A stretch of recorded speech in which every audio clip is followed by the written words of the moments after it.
I've always been curious as to whether or not I or someone like me with limited aviation experience could land something enormous like this 747 with limited or no assistance. So I've set up this VR simulator experiment to find out just how well I would do. So we are in a 747 and we are en route to the Aspen Airport, which I believe is somewhere down that direction. I think we follow this river slash canyon. We're gonna end up there. So a little bit of a background as to how much I know or don't know about flying. I am, I guess, a desk chair student of aviation right now. I haven't really started pursuing a private pilot's license, but I have been so fascinated with it recently that I have been learning on my own by just going online and listening to seminars or watching YouTube videos. But that really did not prepare me for all of the buttons in here. So if we look around, you can see there are a lot of them, but then we look up and there's probably twice as many on the ceiling. Now I've gotten around to trying to look at what some of these do, and I'm still perplexed by the vast majority. So this is like panel, this is the light. I can wrap my head around that, the backlighting for some of these things. That's the throttle, that says speed brake. Don't really know what that means.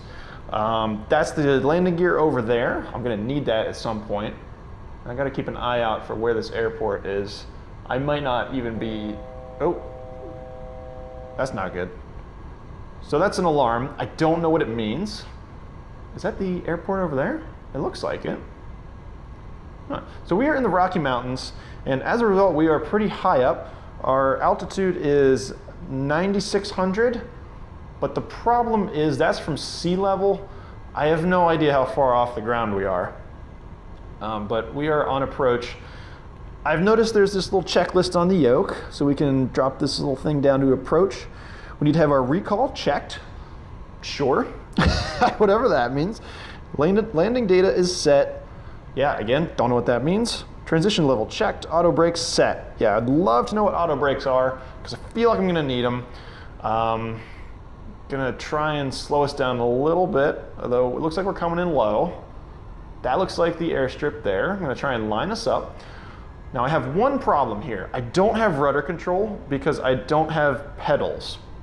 I only have my hands and I can control the yoke. So we don't control the rudder and we can't press down for brakes. So what I'm gonna have to do is use this parking brake that I found earlier. Well, actually, the gear is down. When did I do that? I don't remember. Maybe I didn't. It just was down. Right? It says down. Looks like it. Okay.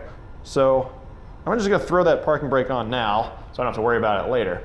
I also have this here, the speed brake, and flaps. I forgot about my flaps. We got to reduce our airspeed, so I don't know what that is, like 20 degrees of flap. Oh gosh.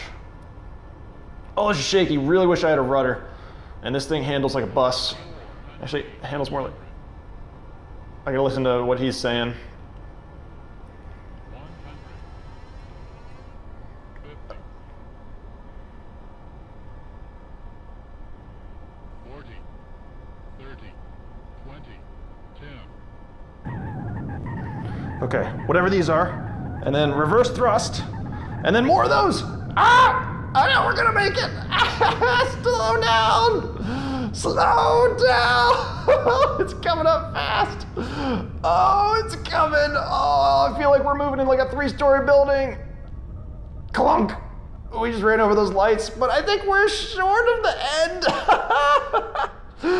We did it. Okay, let's kill this reverse thrust. Parking brakes already on. Let's undo the flaps in case we get some kind of crazy wind. I don't know how planes work really, so that might not even be a thing. But we landed in Aspen Airport. We're alive. That was insane. Yeah, take that, all you freaking insane buttons.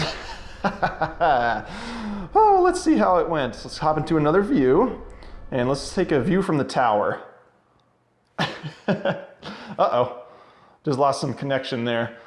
This game is pretty taxing on the computer, so a lot of little bugs like that, but the end of the runway down there, and our crazy plane has survived. Let's go circle the airplane, or just stand here. Oh boy, this thing is huge. Can we teleport somewhere else? Wow, look at that. just made it, huh? So that's the state of our aircraft. What did we run over? What are these things? It's unclear. And, ooh, getting a really weird effect there. They're rendering like in front of me and behind me simultaneously. Look at all those wheels. Now, I do know that a lot of things can happen in this game, like you can lose a wing and, well, you can lose an engine and you lose all thrust as a result. You can also pop your tires, and I'm surprised we didn't do that because I just threw on the parking brake to land. But it seemed to have all gone well. Yeah, that was fun and also exciting. I do want to mention that seemed really dicey, but a part of me wants to believe that this airstrip is not long enough for a 747, or at least the landing there is not advised. Secondly, I don't know how good this simulator is. This is X-Plane 11. This is used for private pilots and commercially to train on. You can buy a commercial license for the game to train people on different aircraft, I guess, and download different cockpits and scenarios. That being said, I don't know how similar this is to the real thing. I set it up for a kind of a nice day, just a little bit of clouds with almost no wind. So these were like best case scenarios in all regards. That being said, we landed and we survived. So it was a lot of fun. It got a little stressful at the end. We just made it to the end, which is great. I've got a long way to go before I figure out what all these buttons do. So maybe I'll do that, or maybe I will just start learning and then immediately get overwhelmed. But this has been X-Plane 11. It's been a lot of fun. I'm going to try and perfect my setup here so I can record videos of me playing this game a little bit better in the future. But I hope you enjoyed this crazy ride, and I hope you guys will join me for the next video.